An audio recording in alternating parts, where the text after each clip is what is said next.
Hello, नमस्कार मेरे प्यारे विद्यार्थियों। आप सब कैसे हैं?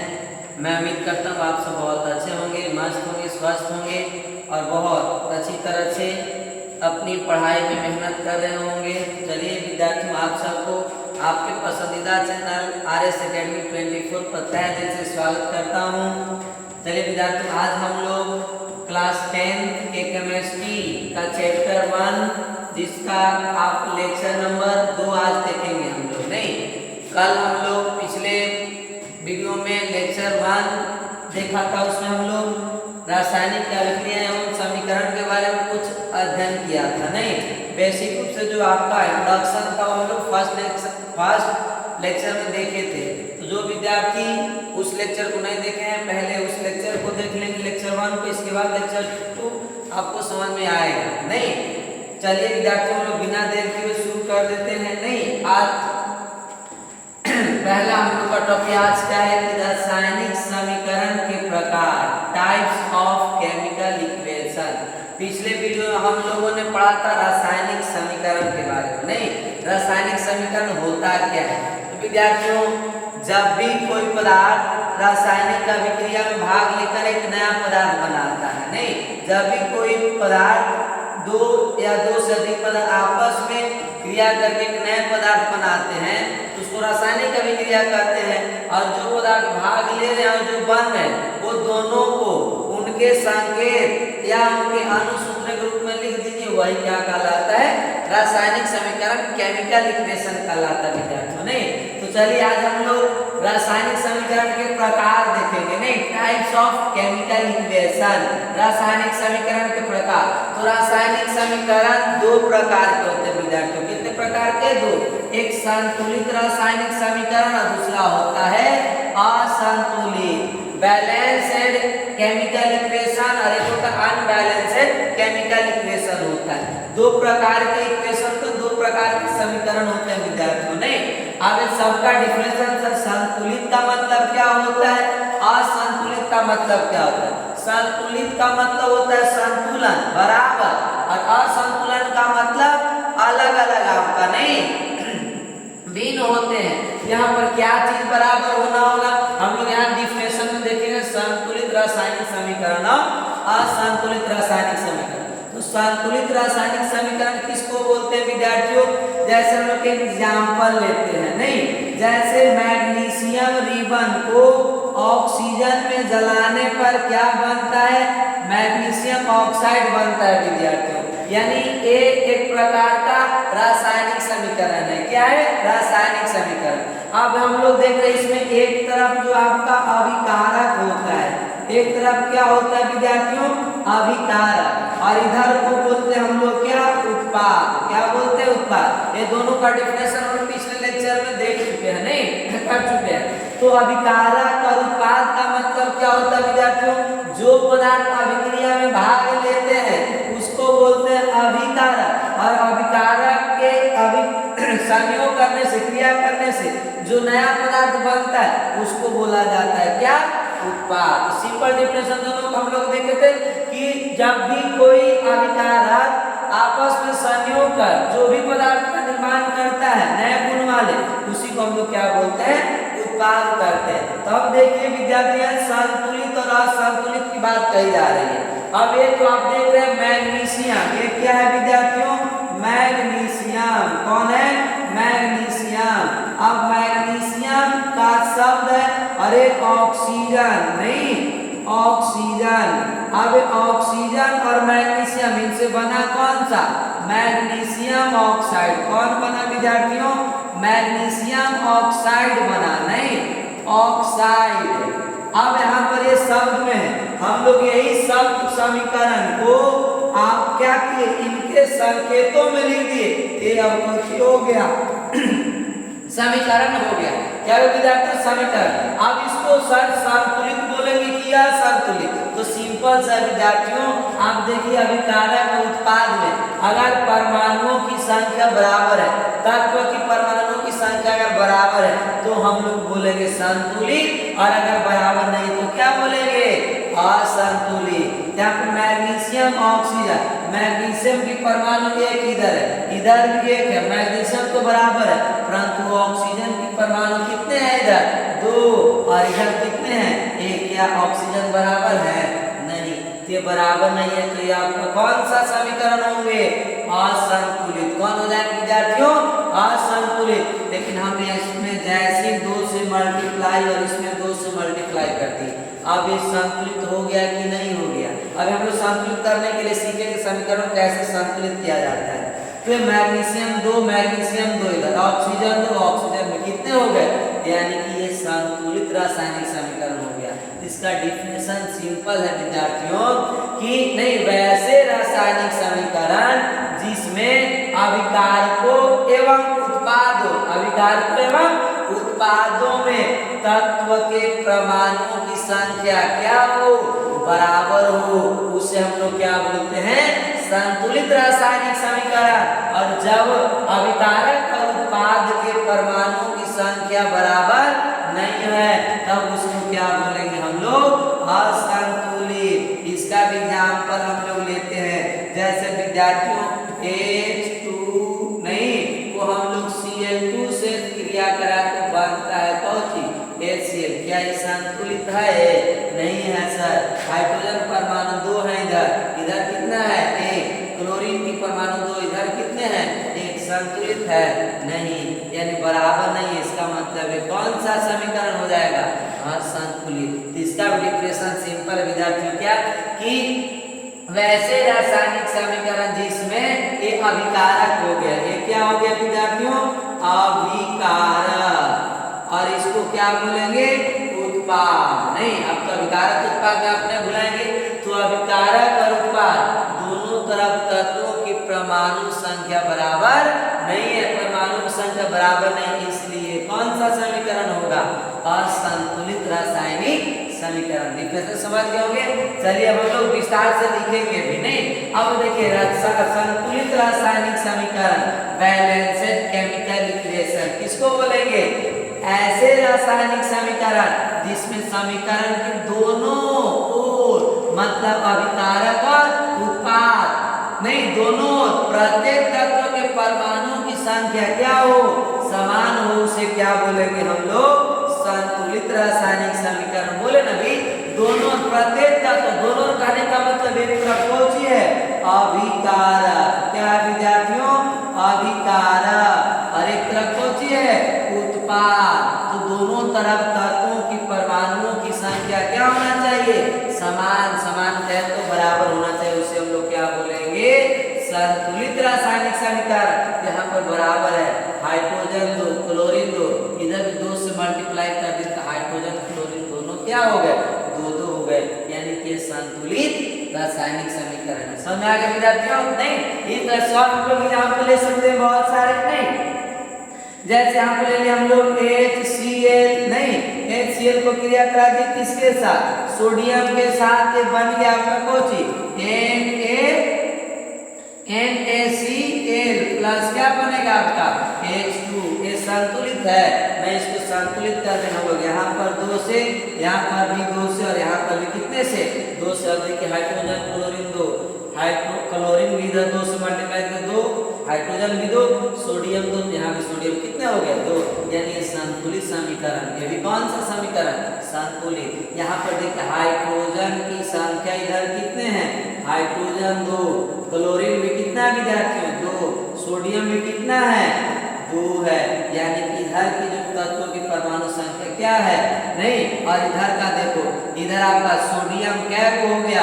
यानी हाइड्रोजन भी 2 है, हाइड्रोजन की परमाणु 2, सोडियम की परमाणु कितने? 2, क्लोरीन का भी कितने हो गए? देखिए तो दोनों तरफ बराबर हो गए, इधर हाइड्रोजन 2 इधर हाइड्रोजन 2, इधर क्लोरीन 2 इधर भी क्लोरीन 2, सोडियम 2 यहाँ भी सोडियम कितने हैं? 2 है। यानी कि ये समीकरण कैसा है? संतुलित है विद्यार्थियों। समझ गए? नहीं, संतुलित समीकरण। इसके बाद आगे चलते हम लोग असंतुलित रासायनिक समीकरण, अनबैलेंस्ड केमिकल इक्वेशन। असंतुलित है विद्यार्थियों। नहीं, असंतुलित किसको बोलेंगे? ऐसे रासायनिक समीकरण जिसमें समीकरण के दोनों, मतलब विकारक और उत्पाद दोनों तरफ तत्व के परमाणु की संख्या समान नहीं होती है उसे हम लोग क्या बोलते हैं, असंतुलित रासायनिक समीकरण। यहाँ पर देख लीजिए H2 को जब ऑक्सीजन से क्रिया कराया तो बना कौन चीज, H2O, ये हाइड्रोजन है ऑक्सीजन और क्या बन गया, जल बन गया। तब देखिए भी जाते हैं हाइड्रोजन की संख्या कितने परमाणु का, 2, ऑक्सीजन परमाणु की संख्या कितने हैं, 2। इधर देखिए हाइड्रोजन की परमाणु की संख्या कितना, 2, ऑक्सीजन का कितना है, 1। हाइड्रोजन 2 इधर 2 इधर, ये तो बराबर है, लेकिन क्या ऑक्सीजन बराबर है, नहीं। अब इसका मतलब ये ना कि एक तत्व बराबर है तो सब आपका वो संतुलित हो जाएगा, ऐसा नहीं। जितने तत्व है आपका दोनों तरफ, अभिकारक और उत्पाद दोनों तरफ जितने भी तत्व के परमाणु है, प्रत्येक परमाणु सभी परमाणु को बराबर होना चाहिए, तब वो संतुलित होगा। नहीं तो उसमें से एक भी तत्व के परमाणु की संख्या अगर बराबर नहीं है तो संतुलित नहीं है, वो असंतुलित कहलाएगा, असंतुलित रासायनिक समीकरण। समझ गए विद्यार्थियों? नहीं तो अब यहाँ पर देखिए ऑक्सीजन की संख्या 1 है, इधर ऑक्सीजन की संख्या कितना है, 2। इसका मतलब एक ऐसा समीकरण है, असंतुलित रासायनिक समीकरण है, नहीं, अनबैलेंस्ड केमिकल इक्वेशन है, क्योंकि यहाँ पर ऑक्सीजन के परमाणु संख्या बराबर नहीं है। अभिकारक में 2 और उत्पाद में कितने हैं, 1 है, इसलिए ये आपका असंतुलित हो जाएगा। समझ गए विद्यार्थियों? चलिए इसके बाद आगे हम लोग रासायनिक समीकरण को संतुलित करना। अब रासायनिक समीकरण को हम लोग खुद से भी क्या कर सकते हैं, संतुलित कर सकते हैं। कैसे किया जा सकता है सर, यहाँ पर इसके लिए कुछ नियम है, वो देखेंगे हम लोग। बहुत आसान है संतुलित करना। अब ध्यान से देखना विद्यार्थियों, नहीं अगर इस वीडियो को ध्यान से अगर आप पढ़ लिए तो आपको कहीं भी और जाने की जरूरत नहीं है। आप किसी भी समीकरण को, कितना बड़ा भी रासायनिक समीकरण हो, उसे आसानी से संतुलित कर सकते हैं। बस विद्यार्थियों ध्यान से समझना, नहीं तो समझाएंगे। तो रासायनिक समीकरण को संतुलित करना, तो सबसे पहले हम लोग को यहाँ पर बात याद रखना है कि रासायनिक समीकरणों को संतुलित करने में निम्नलिखित 2 बातों का क्या होना आवश्यक है, 2 बातों का होना आवश्यक है। ये 2 बात अगर आपको पता है तो कितनों बड़ा से बड़ा समीकरण को आप क्या कर सकते हैं, संतुलित कर सकते हैं। कितना भी बड़ा कहना संतुलित समीकरण हो उसे हम संतुलित कर सकते हैं, नहीं। तो पहला क्या है सर, अभिक्रिया से संबंध प्रत्येक पदार्थ के, अभिक्रिया में जो जो पदार्थ है, जो जो तत्व है, अभिकारक और उत्पाद दोनों तरफ के जो आपका पदार्थ है, नहीं, वो सबका सूत्र और कौची ज्ञात होना चाहिए, संकेत। मतलब कि उस तत्व यौगिक जो भाग ले रहा है अभिक्रिया में और जो उत्पाद बन रहा है, वो सबके सूत्र और संकेत क्या होना चाहिए, पता होना चाहिए विद्यार्थियों, तभी आप संतुलित कर सकते हैं, नहीं लिख सकते हैं संतुलित रासायनिक समीकरण। इसके बाद हम लोग अगला बाईं ओर के सूत्रों के अधोलिखित के अंक समीकरण को संतुलित करने के क्रम में क्या हो सकते हैं, परिवर्तित हो सकते हैं। जब बचे तत्वों, जब भी रासायनिक समीकरण को संतुलित करेंगे तो उसमें तत्वों की परमाणु संख्या में क्या हो सकता है, परिवर्तित हो सकता है, संख्या बदल सकते हैं, नहीं। वही तरह की बाईं ओर के सूत्रों के अधोलिखित, जो बाईं ओर लिखा हुआ है और इससे आपका जो बनेगा आपका, नहीं दाहिने साइड, तो अंक समीकरण के संतुलित करने के क्रम में क्या हो सकते हैं, परिवर्तित, मतलब बदल सकते हैं। अभिकारक और उत्पाद दोनों तरफ के जो तत्व की परमाणु हो क्या हो सकते हैं, बदल सकते हैं, नहीं। ये विद्यार्थी तो 2 चीज हम लोग को ध्यान रखना चाहिए, पहला उसका सूत्र और संकेत आपको पता होना चाहिए, नहीं। और दूसरा का ये कि आपको बताना नहीं है कि पहले था, जैसे यहाँ पर मान लीजिए कि यहाँ पर मैग्नीशियम और कौची ले लिए, यहाँ पर क्या थी MCA, अब यहाँ पर बन गया Cauchy MgCl2 plus hydrogen gas. अब यहाँ पर देखिए, अब इसको संतुलित करेंगे तो मैग्नीशियम 1 चलेगा, क्लोरीन इधर 2, इधर क्या है 2, हाइड्रोजन 2, इधर 1 है, इधर भी 1 क्लोरीन ना, इधर 2 है, तो यहाँ पर 2 से मल्टीप्लाई कर देंगे खाली, तो आपका क्या होगा, क्लोरीन इधर भी 2, इधर भी 2, हाइड्रोजन 2, यहाँ भी क्या हो गया 2, मैग्नीशियम 1, मैग्नीशियम 1। तो अब सर पहले यहाँ पर केवल HCl था, अब 2 लिख दिए तो संख्या तो गड़बड़ा गया, यहाँ पर हाइड्रोजन 2, क्लोरीन क्या हो गया 2। तो पहले की अपेक्षा भी बदला कि नहीं बदला, यानी कि इसमें हाइड्रोजन और क्लोरीन भाग ले रहे थे कितने, 1-1, लेकिन जब संतुलित किए तो अब कितने हो गए,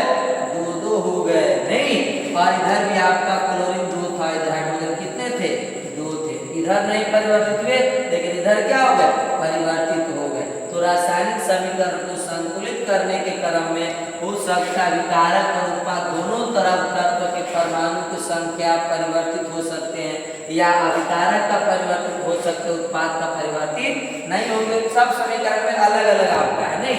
अब इधर हो सकता है कोई ऐसे रासायनिक समीकरण जिसको जब संतुलित कीजिएगा केवल उत्पाद में परिवर्तित होगा, अभिकारक 10 के 10 रहेगा। कोई ऐसे रासायनिक समीकरण जिसमें अभिकारक और उत्पाद दोनों में क्या होंगे, तत्व के परमाणु परिवर्तित हो जाते हैं नहीं। इसमें कारण है विद्यार्थी, तो ये दो चीज हम लोग का समीकरण को संतुलित करने के लिए ध्यान में होना चाहिए नहीं। अब आगे हम लोग आता है रासायनिक समीकरण को संतुलित करने की विधि। रासायनिक समीकरण को संतुलित करने का क्या होता है, विधि भी होता है नहीं। कौन सा विधि है सर, अनुमान द्वारा संतुलन विधि। हम लोग अनुमान लगा करके, इसमें कोई फार्मूला वगैरह की जरूरी नहीं, आप खुद से कर सकते हैं, अपना बस खाली माइंड लगाना है इसमें नहीं। हम अनुमान लगा करके इसमें क्या करते हैं, अनुमान लगा करके समीकरण को क्या कर सकते हैं, संतुलित कर सकते हैं। इस विधि में क्या करना है, इस विधि में रासायनिक समीकरण से संबंध पदार्थों के संकेत और सूत्र के ठीक पहले आवश्यक गुना का क्या करेंगे, उपयोग किया जाता है। अगर आपको क्या करना है कि जो भी पदार्थ अभिक्रिया में भाग लिया है नहीं, जो भी पदार्थ अभिक्रिया में है वो पदार्थ के संकेत चाहे क्या लिखेंगे, सूत्र के ठीक पहले हम लोग आवश्यक गुना का क्या करेंगे, उपयोग। अगर आपको गुना करना है तो जो पदार्थ भाग लिया उसके ठीक पहले हम लोग, बीच में गुना नहीं किया जाता है, उसके शुरुआत में मल्टीप्लाई करेंगे नहीं। अगर आवश्यकता होगा तो गुना करेंगे। जैसे यहाँ दिया हुआ है मैग्नीशियम और HCl, अब तुरंत लिखे थे विद्यार्थियों, यानी Mg और HCl, और इधर बना MgCl2 और क्या बन गया, H2 बन गया। अब यहाँ पर इधर तो Cl 2 था, इधर कितने H2 था, 2, मैं Mg 1 था, इधर 1 बराबर था, लेकिन यहाँ हाइड्रोजन और क्लोरीन बराबर नहीं, इधर 2 थे, इधर कितने थे, 1, तो यहाँ पर हम लोग की आवश्यकता हो गया कि यहाँ पर कितना से गुना करना, 2, तो हम लोग यहाँ पर 2 से गुना करें, ये ना कि आपका बीच में से कर देंगे नहीं, ऐसा नहीं करना विद्यार्थी नहीं। हम लोग कहाँ करेंगे गुना, शुरुआत में करेंगे गुना, समझ गए ना।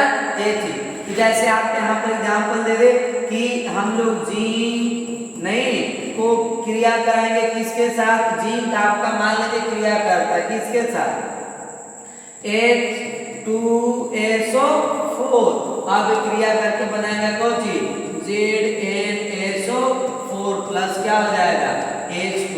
ये तो आपका ऑलरेडी संतुलित है। ये समीकरण कैसा है, संतुलित है, इसमें संतुलित करने की जरूरी नहीं। जिंक 1 है, इधर भी 1 है, हाइड्रोजन 2 इधर भी 2 है, सल्फेट 2 इधर है, इधर भी क्या है आपका सल्फेट, इधर 1 सल्फेट, इधर भी क्या है आपका 1 सल्फेट, यानी ये बराबर, इसमें चेंज करने की जरूरी नहीं है। समझिए विद्यार्थियों नहीं, लेकिन इसी की जगह पर अगर कोई दूसरा रहता तब हम लोग क्या करेंगे सर, तब यहाँ पर हम लोग जैसे यहाँ पर मान लीजिए कि आपका रहेगा HCl और प्लस में Mg नहीं MgOH के होल 2। अब यहाँ पर हम लोग क्या कर लिखेंगे कि यहाँ से जब भी हाइड्रोक्लोरिक का मैग्नीशियम हाइड्रोक्साइड के साथ क्रिया करेगा तो इससे बनेगा विद्यार्थियों क्या, MgCl2 प्लस आपका क्या हो जाएगा H2O। अभी देखिए तो संतुलित है, ये संतुलित नहीं है विद्यार्थियों नहीं, ये संतुलित नहीं है। अब इसको हम लोग क्या करेंगे, कैसे नहीं है, यहाँ पर हाइड्रोजन है आए और 2 यहाँ पर नहीं, यानी इस ग्रुप में क्लोरीन भी कितने हैं आपका 1, अगला ग्रुप में कितना है विद्यार्थियों, मैग्नीशियम है उसमें आपका 1, लेकिन हाइड्रोजन है 2 और ऑक्सीजन भी क्या है 2 दूसरा का ग्रुप में।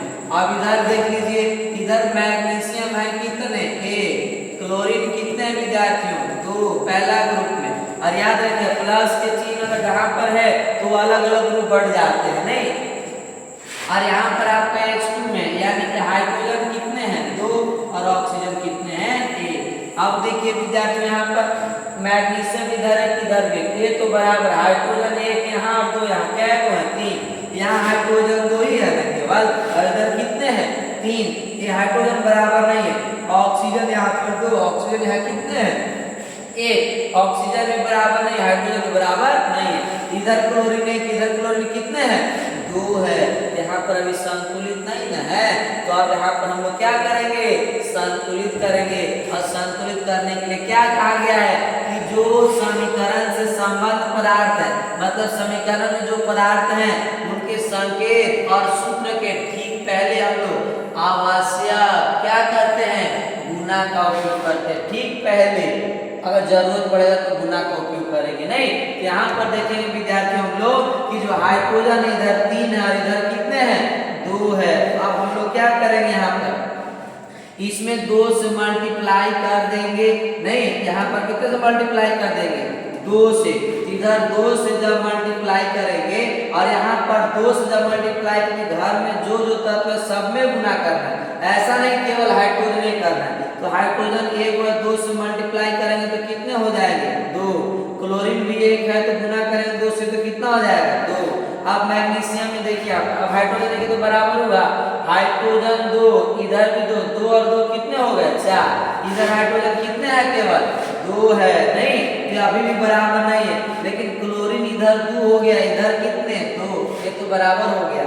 मैग्नीशियम भी 1 बराबर हो गया, नहीं लेकिन ऑक्सीजन 2 और इधर कितने हैं 1 है, तो ऑक्सीजन 2 है यहाँ पर 1 है, यहाँ पर हम लोग अगर 2 से मल्टीप्लाई कर देंगे यहाँ पर क्या आ जाएगा 2 गुना के 4 हाइड्रोजन और ऑक्सीजन 2 1 का 2।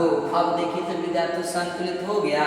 अब यहाँ हाइड्रोजन 2 और 2 कितने 4, यहाँ भी 2 गुना के 4 हाइड्रोजन बराबर क्लोरीन कितने 2, इधर भी क्लोरीन कितने 2 बराबर, मैग्नीशियम इधर कितने 1, इधर भी 1, यानी मैग्नीशियम भी बराबर हो गया। इसके बाद विद्यार्थियों हाइड्रोजन का देखिए ऑक्सीजन इधर 2, इधर भी कितने हो गए 2। तो अब यहाँ पर हम लोग जो जहाँ आवश्यकता पड़ा वहीं पे न गुना किए। अब कैसे यहाँ और यहाँ क्यों नहीं गुना किए, क्योंकि यहाँ और यहाँ गुना करने की कोई आवश्यकता नहीं है, जहाँ आवश्यकता होगी वहीं गुना करेंगे हम लोग और ठीक पहले गुना करेंगे, ऐसा नहीं कि बीच में गुना कर देना है, नहीं तो हम लोग HCl गुना किए हैं तो यहाँ पर पहले गुना करना है। इसके बाद MgOH के हॉल्ट इसमें गुना नहीं किए, यहाँ पर नहीं करेंगे। फिर MgCl2 इसमें भी मल्टीप्लाई नहीं किया गया है, किसमें किया गया H2O, तो यहाँ पर हम लोग क्या कर देंगे 2 मल्टीप्लाई कर देंगे। अब देखिए तो संतुलित समीकरण हो गया। बहुत आसानी से हम लोग क्या कर सकते हैं समीकरण को संतुलित कर सकते हैं। समझिए विद्यार्थियों, चलिए आगे चलते हम लोग। फिर हम लोग को आ गया निम्न रासायनिक समीकरणों को क्या करना है संतुलित करना है। नीचे जो समीकरण दिया उसको क्या करना है संतुलित करना है विद्यार्थियों। और ध्यान रखिएगा इसको हम लोग बहुत ध्यान से समझेंगे, क्योंकि कोई ऐसा साल का एग्जाम नहीं है जिसमें कि संतुलित समीकरण ना दिया हो। हर वर्ष लगभग आपको 1 2 3 दे ही देता है, नहीं समीकरण को संतुलित करने के लिए या समीकरण को लिखने के लिए। रासायनिक अभिक्रिया दिया हुआ है सब में, उसको समीकरण लिखने के लिए दे देगा, उसको संतुलित करने के लिए बोलेगा, नहीं तो इसको आपको भुलाना नहीं विद्यार्थियों। प्रत्येक वर्ष हर बार आपका बोर्ड एग्जाम में पूछा जाता है संतुलित रासायनिक समीकरण, नहीं या समीकरण को संतुलित करने के लिए। समझ गए? तो अब इसको हम लोग संतुलित करते हैं विद्यार्थियों। क्या सबसे पहले इधर हम लोग पहले जो जो तत्व की परमाणु है उसको आप अलग अलग ग्रुप में लिख लीजिए। अभिकारक और उत्पादका अलग अलग। एक अभिकारक है, एक क्या विद्यार्थियों अभिकारक, नहीं ACH4 मीथेन O2 ऑक्सीजन, ये दोनों अभिकारक क्योंकि अभिक्रिया में भाग ले रहे हैं। इनसे 2 नया पदार्थ बन रहा है। कौन कौन सा उत्पाद बन रहा है, नहीं एक कार्बन डाइऑक्साइड और एक क्या बन रहा है जल बन रहा है, यानी कि ये उत्पाद है प्रोडक्ट है। अब इनमें देखिए तो ये संतुलित है। अब यहाँ पर हम लोग देखेंगे पहले इस ग्रुप का लिख लेंगे, ये प्लस से अलग है, नहीं तो इसको लिख लेंगे कार्बन और हाइड्रोजन। कार्बन की परमाणु संख्या कितना है 4, अरे सॉरी कार्बन की कितना है 1 है, नहीं 1 है, और हाइड्रोजन की परमाणु कितने हैं 4। ये पहला ग्रुप हो गया विद्यार्थियों, नहीं इसके बाद ऑक्सीजन अकेला है बेचारा, तो ऑक्सीजन का कितना है 2 नहीं।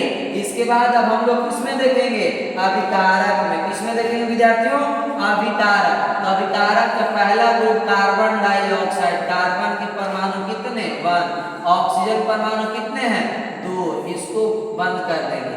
इसके बाद दूसरा ग्रुप क्या है, हाइड्रोजन और ऑक्सीजन का।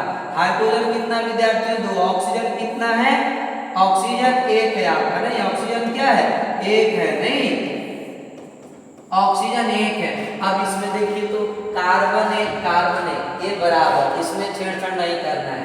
हाइड्रोजन 4, इधर हाइड्रोजन कितने हैं 2 ही हैं, यानी 2 घट रहे हैं उधर, ये संतुलित नहीं है। ऑक्सीजन 2, इधर ऑक्सीजन कितने हैं 1 और 2 कितने हो गए 3, यानी कि ऑक्सीजन 2 इधर 3, तो ये भी बराबर नहीं है। अब क्या करेंगे हम लोग, दिमाग लगाइए विद्यार्थियों, आपको पीछे भी तुरंत बताया हमने, अब आप संतुलित करके बताइए हमको। तो चलिए देखेंगे हम लोग, क्रम बहुत आसान है विद्यार्थियों, नहीं कि यहाँ पर हाइड्रोजन 2 है, इधर हाइड्रोजन कितने हैं 7, कितने घट रहे हैं अभी 2, यानी कि 2 से इसमें मल्टीप्लाई कर देते हैं तो कितने हो जाएंगे 2 दूना के 4 और 2 एका 2, नहीं। अब देखिए तो मिला, ये हो गया बराबर, कार्बन 1 हाइड्रोजन 4, हाइड्रोजन भी 2 दूना के 4, इधर भी 4, इधर भी कितने हो गए 4। ऑक्सीजन यहाँ पर कितने हैं 2, इधर आपका 2 कितने हो गए 4, यानी कि ऑक्सीजन अभी संतुलित नहीं है। उत्पाद में ऑक्सीजन 2 और 2 कितने हो गए 4 हो गए, इधर 2 ही हैं, इधर हम भी कितना से मल्टीप्लाई कर देंगे विद्यार्थियों 2 से, तो यहाँ पर कितना आ जाएगा 4, अब तो बराबर हो गया ना। ऑक्सीजन में 4 इधर में क्या हो गया 4। अब जहाँ जहाँ आवश्यकता के अनुसार आपने गुना किया है वो आप यहाँ समीकरण में रख दीजिए। यहाँ पर क्या गुना करेंगे हम लोग विद्यार्थियों, नहीं इसका क्या संतुलित रासायनिक समीकरण लिखेंगे, तो इसके लिए जो संतुलित रासायनिक समीकरण हो जाएगा वो CH4, यानी इसमें तो गुना नहीं किए, इसको ऐसे छोड़ देंगे, इसमें छेड़छाड़ नहीं करना है। O2 में कितना से मल्टीप्लाई किए विद्यार्थी 2 से, यहाँ पर क्या लिख देंगे 2, फिर आपका 3 चिन्ह। इसके बाद उत्पाद में कार्बन डाइऑक्साइड में छेड़छाड़ नहीं किए, इसमें नहीं गुना किए, इसको लिख देंगे कार्बन डाइऑक्साइड प्लस H2O, ये वाला ग्रुप में कितना से मल्टीप्लाई किए 2 से, यहाँ पर कितना से 2 गुना कर देंगे 2 से H2O, संतुलित हो गया विद्यार्थियों, ये संतुलित हो गया, क्या हो गया संतुलित, क्या हो गया संतुलित, नहीं संतुलित हो गया आपका कौन सा समीकरण हो गया, संतुलित रासायनिक समीकरण हो गया। समझ गए, बहुत आसान है संतुलित करने के लिए, समझ गए नहीं। फिर हम लोग चलते हैं आगे। हाँ, अब फिर देखिए आपका संतुलित करने के लिए आ गया दूसरा का, अब इसको भी संतुलित करके देखते हैं हम लोग क्या कहता है, नहीं तो अब यहाँ देखेंगे अभिकारक, इधर क्या है विद्यार्थियों अभिकारक, नहीं आयरन और जल, ये आयरन और कौन है जल, ये आयरन और फेरस ऑक्साइड इसको बोलेंगे, अरे हाइड्रोजन गैस, यानी उत्पाद है विद्यार्थियों, क्या है उत्पाद, प्रोडक्ट और रिएक्टेंट आपका। अब इसमें देखिए पहला ग्रुप केवल क्या है Fe, अब इसके कितने हैं परमाणु 1, कितने हैं विद्यार्थियों 1 है, नहीं तो अब यहाँ पर इसका जो परमाणु 1 है A1, नहीं H। इसके बाद दूसरा ग्रुप कौन सा है H2O का, हाइड्रोजन और ऑक्सीजन का, यानी हाइड्रोजन 2 ऑक्सीजन कितना है 1, इसको भी बंद कर दिए। फिर इसके बाद उत्पाद में देखिए फेरस ऑक्साइड के अंदर कितना है Fe, कैट को है 3, ऑक्सीजन कितने हैं 4, इसको भी एक ग्रुप बना दिए। अब एक हाइड्रोजन अकेले है बेचारा, नहीं अब इसको भी हम लोग क्या कर दिए बंद कर दिए। अब देखिए तो आयरन इधर कितने हैं 3, बराबर नहीं है, इधर हाइड्रोजन 2, इधर भी हाइड्रोजन कितने हैं 2, हाइड्रोजन तो भाई बराबर, हाइड्रोजन में कोई जरूरी नहीं है, लेकिन ऑक्सीजन 1 है, इधर ऑक्सीजन कितने हैं 4, यानी अभी भी गड़बड़ है इसके अंदर, नहीं। अब हम लोग कैसे करेंगे, हाँ आयरन तो 3 है ना, और इधर कितना है विद्यार्थियों 1 है, कितने हैं 1, तो अभी भी क्या है घट रहा है 2 को, तो इसमें 2 से गुना करेंगे 2 ही रह जाएगा ना, जब 3 है बराबर हो पाएगा नहीं, तो इधर 3 है, तो इधर में कितना से मल्टीप्लाई कर देंगे हम लोग 3 से, तो आयरन की संख्या कितना हो गया 3। फिर हम लोग यहाँ पर अब आयरन 3 हो गया, इधर भी आयरन कितने हो गए लेकिन ऑक्सीजन इधर 4, इधर कितने हैं विद्यार्थियों 1, इधर कितना है 1, तो बराबर नहीं ना है अभी, नहीं है सर। यहाँ पर क्या करेंगे हम लोग मल्टीप्लाई कर देंगे कितना से, ऑक्सीजन 1 है और इधर 4, तो 4 से गुना करेंगे तब ना 4 एकम 4 होगा। अब ऐसा नहीं कि ऑक्सीजन की जरूरत तो ऑक्सीजन में गुना करेंगे, दोनों से गुना होगा, हाइड्रोजन में भी और ऑक्सीजन में भी। तो अब इसको गुना कीजिए तो हाइड्रोजन 2 को पहले से फिर 4 से गुना करेंगे तो कितना हो जाएगा 8, ऑक्सीजन 4 एकम 4, ऑक्सीजन 4 इधर 4, आयरन 3 इधर 3, ये तो बराबर हो गया। लेकिन हाइड्रोजन गड़बड़ा गया, हाइड्रोजन का 8, इधर कितने हैं 2, तो कितना आसान है, बस कल यहाँ 4 से मल्टीप्लाई कीजिए, 4 गुना के 8, अब हो गया बराबर। आयरन 3, हाइड्रोजन 4 गुना के 8, इधर भी 8, इधर ऑक्सीजन 4, इधर भी ऑक्सीजन कितने 4, यानी बराबर हो गया, कोई दिक्कत नहीं है। तो जहाँ जहाँ आपने मल्टीप्लाई किया है वो समीकरण में वहाँ जाके मल्टीप्लाई कर दीजिए। तो क्या करेंगे, इसमें 3 से मल्टीप्लाई किया, यहाँ पर हम लोग संतुलित समीकरण लिखेंगे विद्यार्थियों, नहीं क्या लिखेंगे संतुलित समीकरण, नहीं कैसे लिखेंगे सर, यहाँ पर संतुलित समीकरण लिखना है हम लोग को, नहीं संतुलित समीकरण क्या लिखेंगे, संतुलित समीकरण, नहीं समीकरण। अब संतुलित समीकरण इसका क्या हो जाएगा, आयरन Fe कितना से मल्टीप्लाई किया है 3 से, 3 लिख देंगे, प्लस H2O में कितना से गुना किए हैं 4 से, यहाँ पर कितना लिख देंगे 4, प्लस नहीं, अब 3 का 3, नहीं उत्पाद में यानी कि फेरस ऑक्साइड में कितना से गुना किया है, नहीं किया गया है, इसको जस के तस लिख देंगे, इसमें कोई छेड़छाड़ नहीं। H2 में कितना से मल्टीप्लाई 4 से, यहाँ पर कितना लिख देंगे 4H2, संतुलित हो गया विद्यार्थियों, कितना आसान था, नहीं बहुत आसानी से हम संतुलित कर सकते हैं, नहीं।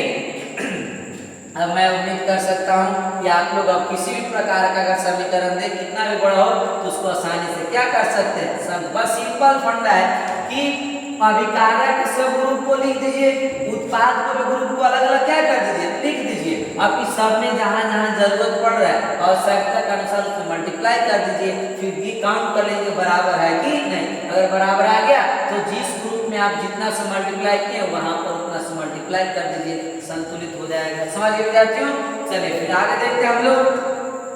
आगे फिर एक और संतुलित करने के लिए दे दिया, नहीं अब देखिए इसको भी हम लोग संतुलित करेंगे, इसमें भी एक आपका क्या है अभिकारक, ये क्या हो गया अभिकारक, क्या होगा विद्यार्थियों अभिकारक, क्या हो जाएगा अभिकारक, नहीं अरे क्या हो जाएंगे उत्पाद, क्या बन गए उत्पाद, अभिकारक 2 है, उत्पाद क्या है वो बन गया 3 उत्पाद।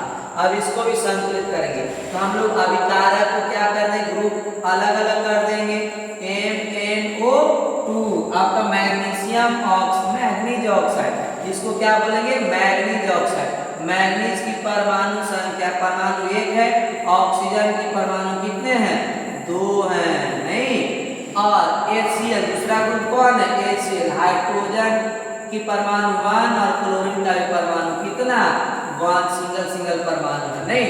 अब उत्पाद में आ जाए विद्यार्थियों मैग्नीज, नहीं और Ca की कितने हैं मैग्नीज की परमाणु 1 और क्लोरीन का कितना है 2, ये आपका हो गया पहला ग्रुप उत्पाद का। दूसरा का ग्रुप क्या है H2O, हाइड्रोजन का है 2 और ऑक्सीजन का कितना 1। इसके बाद तीसरा ग्रुप है आपका क्लोरीन जिसका परमाणु कितना है 2, नहीं। अब यहाँ पर समझते हैं विद्यार्थी हम लोग, नहीं कि अब इसको कैसे संतुलित करेंगे सर, बहुत आसान है, नहीं कि अब यहाँ देखिए हम लोग मैग्नीज 1 मैग्नीज इधर भी 1 बराबर ऑक्सीजन 2 इधर ऑक्सीजन 1 ही है केवल ना, ये बराबर नहीं है, हाइड्रोजन 1 इधर हाइड्रोजन कितने हैं 2, क्लोरीन 1 इधर भी क्लोरीन कितने हैं 2, यानी कि 2 यहाँ और 2 यहाँ कितने 4 क्लोरीन, यहाँ पर क्लोरीन कितने हैं 1 ही है, तो मैग्नीज तो बराबर है। अब ऑक्सीजन को देखिए तो ऑक्सीजन यहाँ पर कितना है 1 है, नहीं और इधर कितने हैं 2, लेकिन यहाँ पर हाइड्रोजन नहीं, पर हाइड्रोजन यहाँ कितना है 2 है। तो अब हम लोग सबसे पहले क्लोरीन को देखें, 2 और 2 कितने हो गए 4। इधर एक है, यहाँ पर कितना से मल्टीप्लाई कर देंगे 4 से। अब हाइड्रोजन कितने हो जाएगा 4 एकम 4, क्लोरीन में कितना हो जाएगा 4 एकम 4, 4 हो गया क्लोरीन तो बराबर। अब देखते हैं हाइड्रोजन, हाइड्रोजन 4, इधर हाइड्रोजन कितने हैं 2 ही है, यानी कि यहाँ पर 2 से मल्टीप्लाई कर देंगे तो 2 दूना के 4 और ऑक्सीजन 2 एकम कितना हो जाएगा 2। अब ऑक्सीजन इधर 2, इधर भी ऑक्सीजन कितने 2, मैंगनीज 1, क्लोरीन 4, क्लोरीन कितने हो गए 4, बराबर हो गए। सभी का तत्व के परमाणु क्या हो गया आपका बराबर, नहीं। तो अब यहाँ पर संतुलित समीकरण लिख देंगे हम लोग, नहीं संतुलित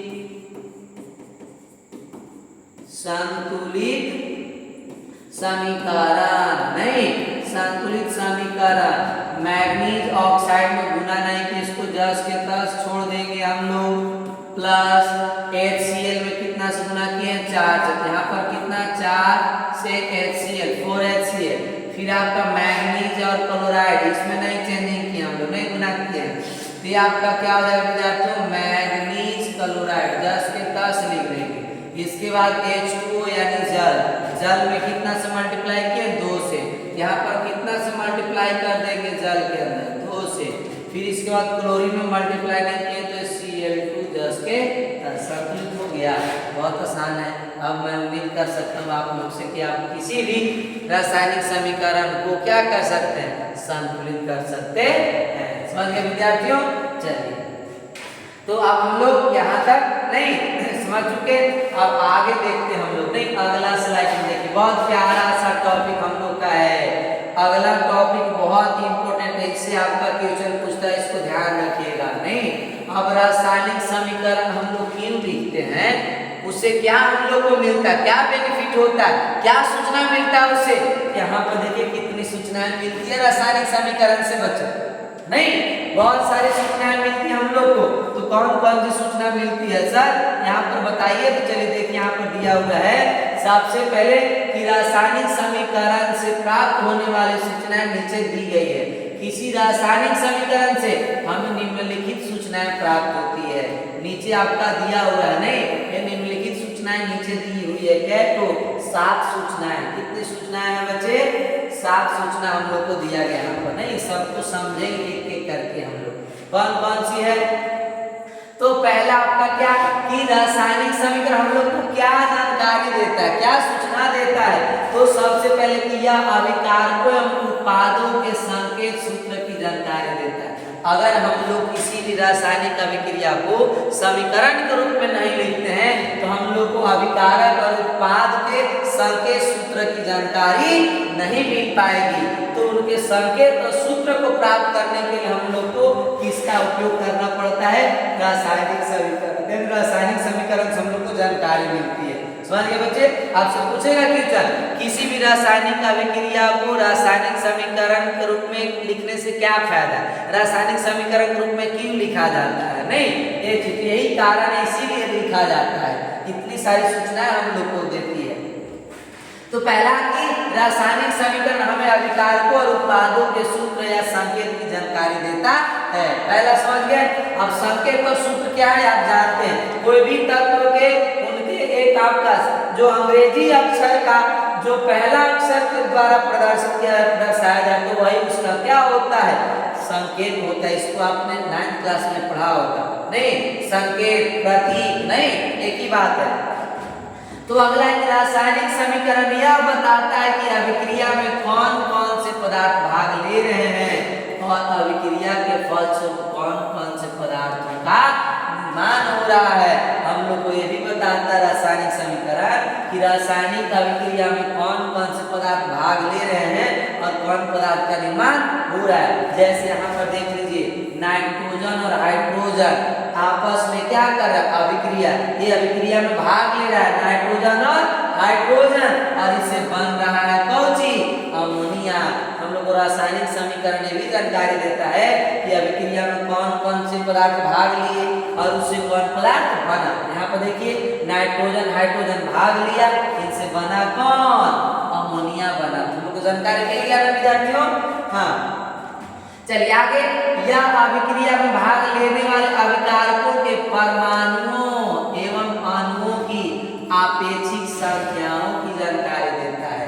अब हम लोग को रासायनिक समीकरण भी बताता है कि रासायनिक अभिक्रिया में भाग लेने वाला जो अभिकारक है उसके कितने तत्वों की परमाणु संख्या है, नहीं परमाणुओं या फिर अणुओं की आपेक्षिक संख्याओं की जानकारी देता है। सब अभी देखेंगे विद्यार्थी हम लोग, नहीं इस एग्जाम्पल में करो। इसके बाद यह अभिक्रिया के फलस्वरूप निर्मित उत्पादों के परमाणुओं एवं अणुओं की अपेक्षिक संख्या। अब जो उत्पाद बना उसमें यही बताएगा कितने अणु बना, नहीं एक विद्यार्थियों आपका अणु की संख्या क्या है। इसके बाद अभिकारक और उत्पादों के मोलों के अनुपात की जानकारी देता है कि अभिकारक में कितने मोल है तत्वों का और जो उत्पाद बना वो भी कितना मोल बना, इसकी भी जानकारी मिलता है। और अभिकारकों और उत्पादों के मोलों के अनुपात की भी जानकारी देता है हम लोग को, नहीं दोनों टॉपिक एक ही लिखा गया आपका। ये अभिकारकों और उत्पादों के मोलों के अनुपात की जानकारी देता है, नहीं सेम आपका टॉपिक है, नहीं तो इसमें से कोई एक टॉपिक आप लिखेंगे, ये सेम टॉपिक दोनों आपका लिखा गया है, नहीं ये विद्यार्थियों ध्यान दे देंगे आप लोग कि ये 5वां नंबर जो आपका है ये दोनों सेम है आपका, नहीं इसमें से एक लिखेंगे हम लोग। और छठा क्या है कि यह अभिकारकों और उत्पादों के द्रव्यमानों का अनुपात बताता है। यह अभिकारक उत्पाद के कितना द्रव्यमान है उसकी अनुपात बताता है, कितना आपका अभिकारक का है द्रव्यमान और कितना उत्पाद का। यह गैसीय अभिकारक और उत्पादों के अपेक्षित आयतन की भी जानकारी देता है, ये आयतन का भी जानकारी देता है कितना आयतन है इसका, नहीं तो अभी सब एग्जाम्पल को हम लोग एग्जाम्पल के थ्रू ये सभी लाइन को समझेंगे। सबसे पहले विद्यार्थियों हम लोग को बताया गया क्या कि रासायनिक अभिक्रिया रासायनिक समीकरण से हम लोग को अभिकारकों उत्पादों के संकेत सूत्र की जानकारी मिलती है। यहाँ देखिए हाइड्रोजन और नाइट्रोजन और कौची है हाइड्रोजन, ये नाइट्रोजन और एक कौची है हाइड्रोजन, इसका संकेत होता है कौची N2, हाइड्रोजन का क्या होता है H2, नहीं और उत्पाद अमोनिया बना, अमोनिया का क्या होता है NH2, यानी इसकी संकेत और सूत्र का जानकारी हम लोग को कौन से मिल रहा है रासायनिक समीकरण से। किससे मिला विद्यार्थियों रासायनिक समीकरण से, किससे मिल रहा है रासायनिक समीकरण से मिल रहा है, नहीं ये ध्यान देंगे रासायनिक समीकरण ही हमको बताता है कि अभिकारक में जो भाग लेने वाले पदार्थ हैं उनका संकेत क्या होता है और उनसे जो बनने वाला उत्पाद उनका भी संकेत क्या होता है, जानकारी कौन देता हम लोग को रासायनिक समीकरण जो यहाँ पर दे रहा है, नहीं इसके बाद अगला क्या हम लोग देखते कि रासायनिक समीकरण यह बताता है कि अभिक्रिया में कौन से पदार्थ भाग ले रहे, कौन भाग ले रहे नाइट्रोजन और हाइड्रोजन, कौन पदार्थ बन रहे हैं अभिक्रिया के फलस्वरूप NH2 अमोनिया बन रहा है, कौन बन रहा है अमोनिया। इसके बाद अगला अभिक्रिया में भाग लेने वाले अभिकारकों के परमाणु एवं अणु की अपेक्षिक संख्याओं की जानकारी देता है। यहाँ पर नाइट्रोजन की कितने परमाणु है विद्यार्थियों, नाइट्रोजन की परमाणु आपका है कितने 1, कितने है आपका नाइट्रोजन परमाणु आपका कितना है, नाइट्रोजन परमाणु आपका 2 है, कितने हैं 2 परमाणु, परमाणु की संख्या कितना है नाइट्रोजन का N2, मतलब नाइट्रोजन 2 है, नाइट्रोजन के परमाणु की संख्या 2 है। अब हाइड्रोजन कितना 3 गुना के 6, यानी संतुलित रासायनिक समीकरण है।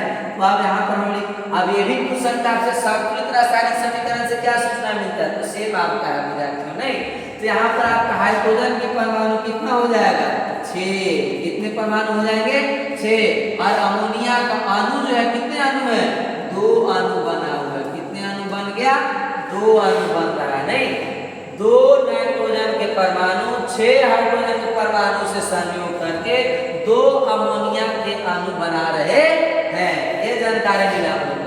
इसके बाद क्या देखे कि यह अभिक्रिया के फल निर्मित उत्पाद के परमाणु एवं अणुओं की अपेक्षिक संख्याओं की जानकारी देता है, जो कि अभी हमने बताया आपको कि जो उत्पाद बना अमोनिया इसकी अणुओं की संख्या कितना है 2, कौन जानकारी दे रहा है रासायनिक समीकरण, कौन जानकारी दे रहा है हम लोग को रासायनिक समीकरण, समझ गए विद्यार्थियों। इसके बाद हम लोग आगे कि यह अभिकारक और उत्पादों के क्या बताता है मोलों के अनुपात की जानकारी देता है। मोल यहाँ पर आपका नाइट्रोजन के कितने मोल है 1 मोल, नाइट्रोजन के अणु एक ही है ना, यानी कि नाइट्रोजन कितने मोल हो जाएंगे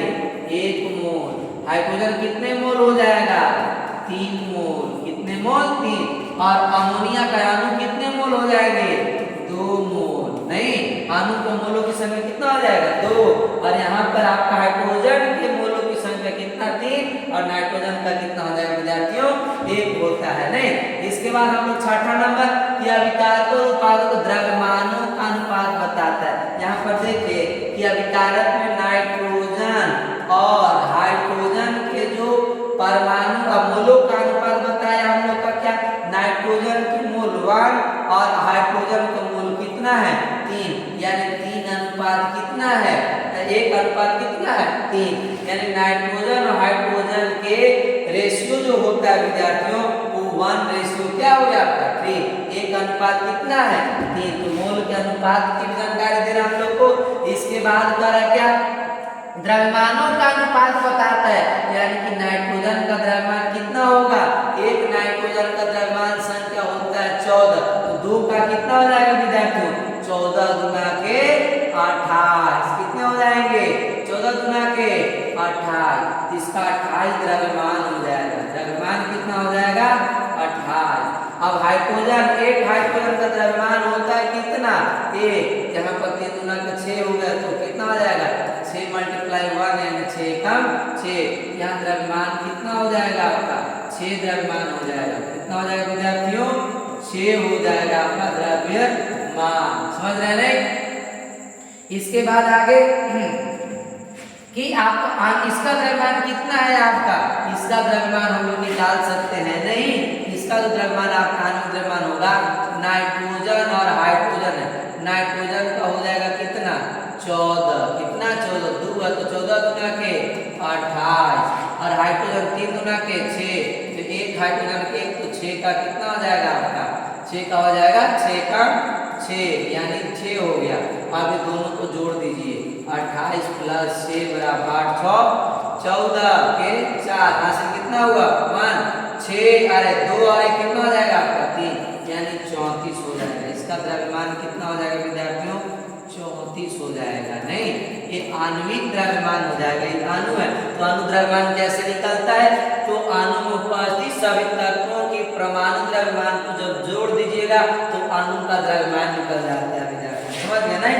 तो ये था हम लोग का क्या रासायनिक समीकरण से मिलने वाली सूचना है। एक और आपका लास्ट सूचना कौन सा है, नहीं उसको भी समझेंगे हम लोग कि यह गैसीय अभिकारकों और उत्पादों के अपेक्षित आयतन की जानकारी देता है, अपेक्षित आयतन बताता है। यहाँ पर नाइट्रोजन और हाइड्रोजन ये गैस ही है ना, नाइट्रोजन भी गैस हाइड्रोजन भी क्या है, अमोनिया भी क्या बना आपका गैस बना है। समझ गए। तो अब ये गैस इसका आयतन बताएगा, नाइट्रोजन का आयतन कितना हो जाएगा 1, कितना हो जाएगा 1, और इसका आयतन कितना हो जाएगा 3, कितना हो जाएगा विद्यार्थियों 3, क्योंकि नाइट्रोजन के जो आपका अणु है वो कितने हैं 3 है, इसलिए आयतन 3। अमोनिया कितने अणु बन रहे 2 अणु, इसलिए इसका आयतन भी क्या हो जाएगा आपका 2 हो जाएगा। नहीं, इस तरह से हम लोग को जानकारी मिलता है किसे, रासायनिक समीकरण। समझ गए विद्यार्थियों। नहीं, तो आज हम लोग बस यहीं तक देखेंगे, फिर हम लोग कल अगले स्लाइड में अगले लेक्चर में हम लोग लेक्चर 3 में हम लोग आगे टॉपिक देखेंगे। अगला जो टॉपिक होगा हम लोग का रासायनिक अभिक्रिया के प्रकार। हम लोग रासायनिक अभिक्रिया के डेफिनेशन फर्स्ट लेक्चर में पढ़ लिया, सेकेंड लेक्चर में हम लोग सभी रासायनिक समीकरण के प्रकार, उसके डेफिनेशन, संतुलित करने के लिए रासायनिक समीकरण से मिलने वाली सूचनाएं, ये सब के बारे में अध्ययन किया। फिर हम लोग कल अगले लेक्चर में रासायनिक अभिक्रियाओं के प्रकार पढ़ेंगे। नहीं, तो आज यहाँ तक विद्यार्थियों, तो हमने जो भी बताया, अगर आप में से किसी भी विद्यार्थी को कहीं अगर डाउट्स रह गया होगा, हमें तो ऐसा उम्मीद नहीं है कि मतलब डाउट रहा होगा, परंतु विद्यार्थियों अगर कहीं भी डाउट रह गया होगा तो आप कमेंट में अपना डाउट्स को लिखें और समय मिलते मैं तुरंत आपके डाउट्स को क्लियर कर दूंगा। समझ गए विद्यार्थियों। तो चलिए आज यहाँ तक, फिर मिलते हैं अगले वीडियो में। तब तक के लिए जय हिंद, जय भारत।